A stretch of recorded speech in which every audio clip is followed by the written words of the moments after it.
नमस्कार, आप जुड़े हैं रिंकी बत्रा के साथ गरिमा टाइम्स पर। आज हमारे साथ विशेष बातचीत करने के लिए जुड़े हैं सच का साथ, कानून के पक्ष में जवाब देने वाले, जवाबदेही करने वाले एडवोकेट जो अभी डिस्ट्रिक्ट एंड सेशन जज कोर्ट की पोस्टिंग के लिए चयनित हो चुके हैं। सर, आपको बहुत बहुत बधाई हो गरिमा टाइम्स के परिवार की तरफ से। Thank you very much. Sir, सबसे पहले आप जो वीडियो देखने वाले दर्शक हैं उनको अपने नाम से रूबरू करवाइए और क्या डेजिग्नेशन पोस्ट पर हैं अभी आप, वो बताइए। मेरा नाम सौरभ गोयल है और मैं एडवोकेट हूँ। मैं रोहतक और दिल्ली के डिस्ट्रिक्ट कोर्ट्स में प्रैक्टिस कर रहा हूँ और मैं अभी जो है अतिरिक्त जिला एंड सत्र न्यायाधीश के पद पर चयनित हुआ हूँ और पोस्टिंग की इंतजार में हूँ। सर, जैसे कि आप अभी जो है एडवोकेट रह चुके हैं और आपने एडिशनल डिस्ट्रिक्ट एंड सेशन जज कोर्ट के लिए पोस्टिंग के लिए अप्लाई किया था, तो इस तरफ आपका जाने का क्या कारण रहा था? हम हिंदुस्तान में जो है we people live legacy of our parents. हम अपने पेरेंट्स की लिगेसी को जीते हैं जी। My father expired in 1998। तो जब वो एक्सपायर हुए then I wrote few lines कि गया तू नहीं गए हम, देख जल तू नहीं रहा जल रहे हम, मुझ में आज भी तू जिंदा है, देख गया तू नहीं गए हम। तो इमीडिएटली एक्सपायर होने से पहले उन्होंने एक पेन दिया मेरे को और बोले कि जिस दिन ऑफिसर लगे उस दिन इस पेन से साइन करना। दैट वाज द रीज़न कि I always wanted to B.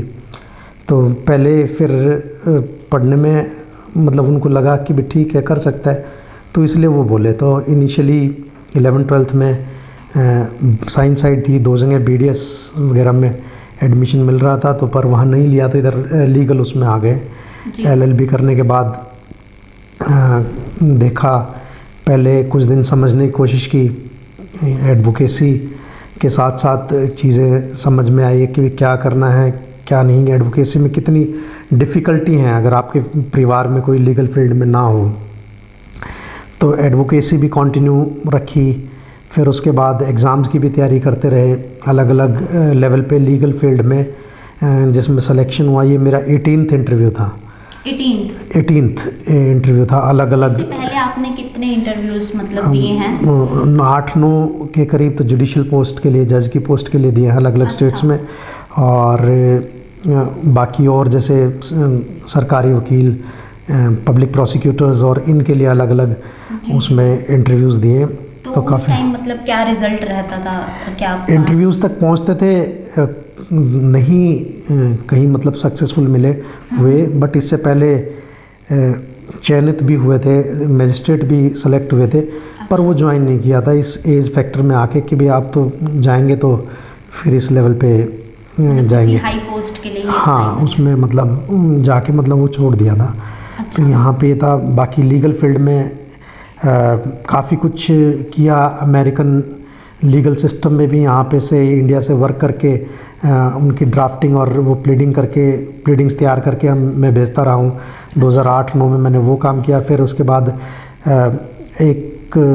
कुछ टाइम के लिए 6-7 महीने के लिए 2011-12 के करीब मैंने दिल्ली यूनिवर्सिटी में इवनिंग सेंटर में भी लॉ पढ़ाया एज अ प्रोफेसर। भी लग चुके हैं। हाँ, मैं वहाँ पे लॉ फील्ड किया। फिर उसके बाद देखा कि भैया जो हमारा कोर्ट्स में है, कोर्ट्स में जैसे एक जो कितना हमारे लीगल स्टैंडर्ड्स जो है डाउन हैं अभी भी, तो उसमें बहुत इम्प्रूवमेंट की ज़रूरत है। और जब मैंने देखा कि भी लॉ क्या है एक्चुअली और उसको किस तरह और बेहतर वो बनाया जाए, तो उस पर भी वो किया।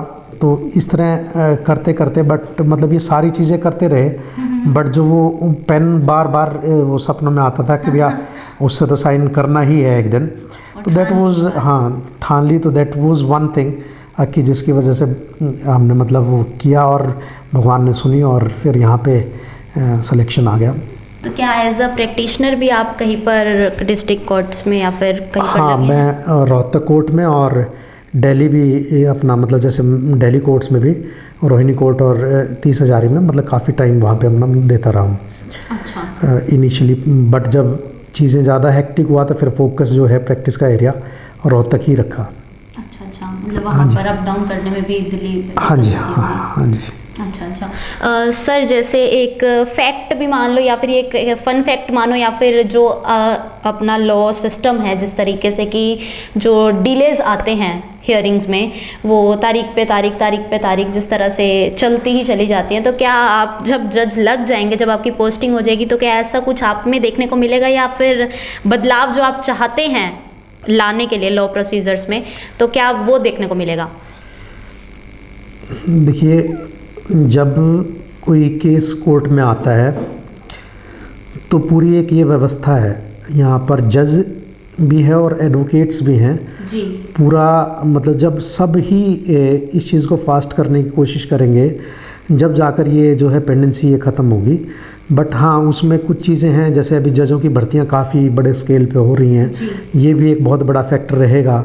यहाँ पर एक केस देखा था मैंने Chandigarh Punjab and Haryana high court में, तो वो केस था कोई इमीडिएट रिलीफ चाहिए था, बट उसको रिलीफ देने में पार्टी को 4 से 5 साल लग गए कोर्ट को। तो जिस दिन जज साहब ने जजमेंट दी तो उन्होंने बहुत अच्छी लाइन बोली कि operation is successful but patient is dead.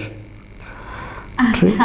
हाँ, मतलब तो जस्टिस डिले में नुकसान तो कई बार पार्टीज़ का होता है, तो वहाँ पर कोशिश करेंगे कि जितना सेंसिटिव हो के जितना मतलब जस्टिस को हार्म ना हो, उसमें जितना भी जल्दी से जल्दी हो सके वो करने की कोशिश सर, अब जो है कई विद्यार्थी भी, स्टूडेंट्स भी हैं, लॉ की तैयारी कर रहे हैं, तो उनको आप अपने पक्ष से क्या गाइडेंस देना चाहेंगे?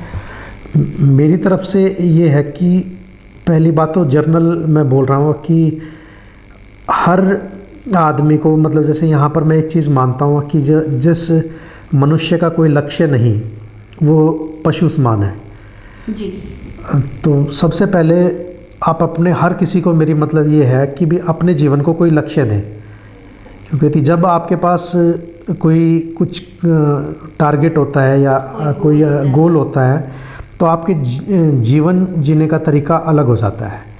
ठीक है, आप डिसिप्लिन्ड रहते हैं, उसकी तरफ प्रयासरत रहते हैं, तो वो एक कंडक्ट आपकी बदल जाती है। तो सबसे पहले अपने आप को लक्ष्य दें, और लक्ष्य वो दें जो आप अपने खुद दिल से चाहते हो, क्योंकि अगर आप जितनी बड़ी चीज़ आप अचीव करना चाहेंगे उतनी ही लाइफ में डिफ़िकल्टीज़ भी बहुत आती हैं।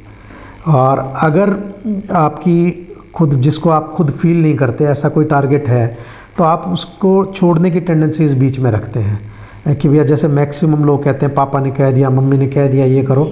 अगर आपका मन नहीं है तो आपका फोकस, मतलब वो आप टेंडेंसीज फिर क्या रहती है, आप उस चीज़ को छोड़ के निकलते हैं। तो choose that one thing as your target, जिसमें आप मतलब बिल्कुल कंफर्टेबल हो। जिस चीज़ में आप कंफर्टेबल हो उसी को अपना लक्ष्य बनाएं, और लक्ष्य बना के फिर उसके बाद निरंतर उसकी तरफ आगे बढ़ते रहें निरंतर।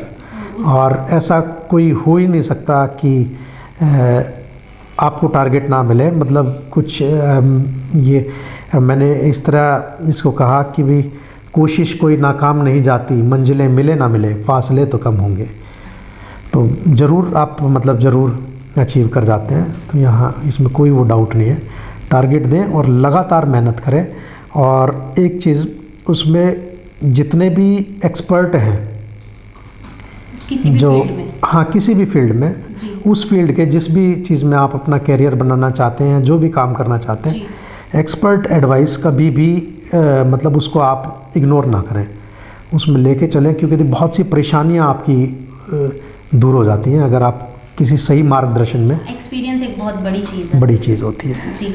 इसी के साथ 2 पंक्तियों के साथ हम विदा लेना चाहेंगे, और मैं आपको ये कहना चाहूँगी कि हम अपनी तदबीर से तकदीर बना बैठे और लोग तकदीर को ही कोसते रह गए।